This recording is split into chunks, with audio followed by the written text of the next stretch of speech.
Une semaine avant le scrutin, Emmanuelle Latraverse, bonsoir. Bonsoir. On va faire un petit tour rapide, si vous le voulez bien. Tour du pays. Du pays, oui, c'est ça, en 20 secondes. Non, mais en quelques minutes, vous allez nous identifier un peu les coins à surveiller.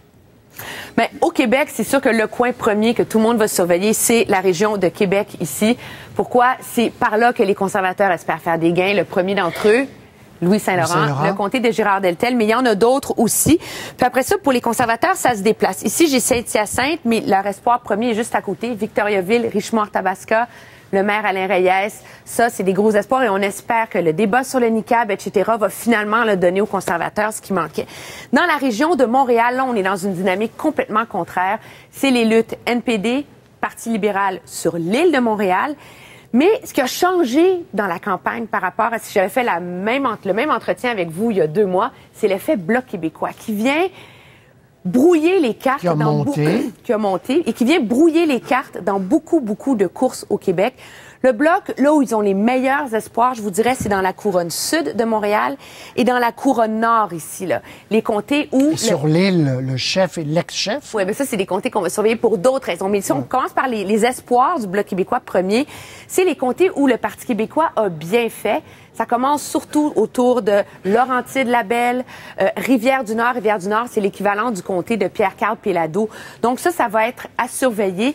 Ça rend, bien sûr, la donne difficile pour le NPD, qui sont finalement en mode défensif dans beaucoup de circonscriptions au Québec. Et là, tout le monde retient son souffle pour voir comment est-ce que tout ça va bouger, si vous voulez, au cours de la prochaine semaine, où vont se cristalliser les intentions de vote. Et si Justin Trudeau, sur sa montée, va réussir à franchir le cap dans l'électorat francophone qui lui permettrait, lui, d'aller faire les gains qu'il veut faire, non seulement sur l'île de Montréal, mais ailleurs au Québec comme en Est. Est-ce qu'on le disait le 2 août, quand on a, sur ce plateau, lancé cette longue campagne électorale, on disait c'est une course à 3 et à 4 au Québec. Au Québec, ça reste une course à 4. Et c'est ça qui mêle les cartes. Oui, ça reste une course à 4 où les prévisions sont très difficiles. Je vous donne un comté où on prévoyait une lutte NPD libérale. Tout d'un coup, le Bloc monte. Plus le Bloc monte, plus ça aide le Parti libéral. Plus le Parti libéral monte, plus ça aide le Bloc québécois, à cause de tous les effets de vases communicants qui rendent les prédictions difficiles. C'est un cliché. On a beaucoup dit l'élection va se jouer en Ontario. C'est toujours le cas. Qu'est-ce qu'on surveille? Bien, 2 choses à surveiller principalement. Il y a la bataille de Toronto. Ça, c'est vraiment principalement le centre-ville de Toronto, des duels très serrés entre le NPD et le Parti libéral. En ce moment, bien sûr, l'avance du Parti libéral dans les intentions de vote les rassure quant aux courses qu'il y a là. Mais là où le plus ça va se jouer, c'est toute la couronne ici, là, autour de Toronto. Ça commence à Scarborough, quand on arrive sur la 417, là, sur la 401.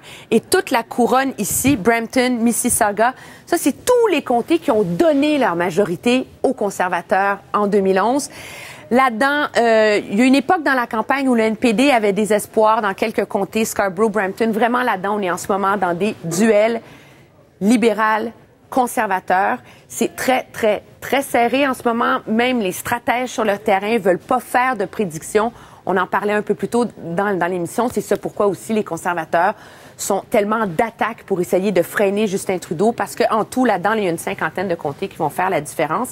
Mais ça se prolonge aussi. C'est grand, l'Ontario. Ça commence à Hamilton, où pour l'instant, le NPD a l'avantage, doit protéger ses sièges, mais ça se prolonge comme ça, là, toute la ceinture jusqu'à Windsor, où là, il y a plusieurs courses qui peuvent faire la différence aussi. Dans l'Ouest, avantage, bien sûr, en Alberta, ça c'est une évidence pour les conservateurs, mais quand même. Mais l'Alberta, dans les soirées électorales, on n'y passe jamais beaucoup de temps parce que la prémisse, c'est que les conservateurs gagnent tout. Merci, bonsoir, ça finit là, des marges de 80 %. Cette fois-ci, il y a vraiment des courses à surveiller pour des raisons complètement différentes. À Calgary, on est dans une dynamique libérale conservateur. Il y a au moins 2 comtés à Calgary où les libéraux ont de très bons espoirs de l'emporter. Des gros candidats, des candidats vedettes. Quand on monte à Edmonton, l'NPD a déjà un tout petit comté, Edmonton-Strathcona. Leur espoir, c'est de faire comme un colimaçon autour de la ville pour aller chercher d'autres gains parce que qui a gagné à Edmonton? C'est Rachel Notley lors de la dernière campagne. Mais le Parti libéral n'est pas perdant non plus là-dedans, donc ça va être intéressant. Un colimaçon. Un colimaçon. On la retient. C'est les trucs que moi, je me donne pour m'en rappeler. Puis, et on finit rapidement par la Colombie-Britannique, parce que l'autre cliché, On dit souvent, ça va se terminer tard parce qu'il y aura des luttes très chaudes là-bas.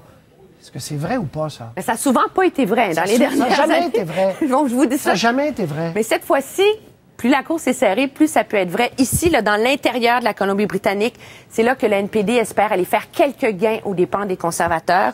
À Vancouver, on est souvent dans une lutte à 3 entre le Parti libéral qui veut reconquérir ses anciens comtés, le NPD et les conservateurs. Et l'île de Vancouver, c'est là où le NPD est déjà bien présent, où ils espèrent faire d'autres gains. Il y en a un tout petit ici qu'on ne voit pas pour l'instant, mais c'est Saanich, Gough Island, Elizabeth May. Est-ce que dans ces courses-là, le Parti vert va venir brouiller les cartes? Ça aussi, c'est à surveiller d'ici lundi prochain. Très bien. Évidemment, vous travaillez derrière avec les vraies cartes. Ça, on a fait des esquisses rapides. Vous aurez les vraies cartes lundi prochain. Les vraies cartes avec les bonnes tableau. couleurs, interactives, les noms des candidats. Ça va être encore plus clair. Des sous-régions, tout le pays est découpé comme ça pour essayer de donner une pertinence à l'ensemble de l'histoire. Ça sera fait. Merci, Emmanuel. Ça me fait plaisir. Salut.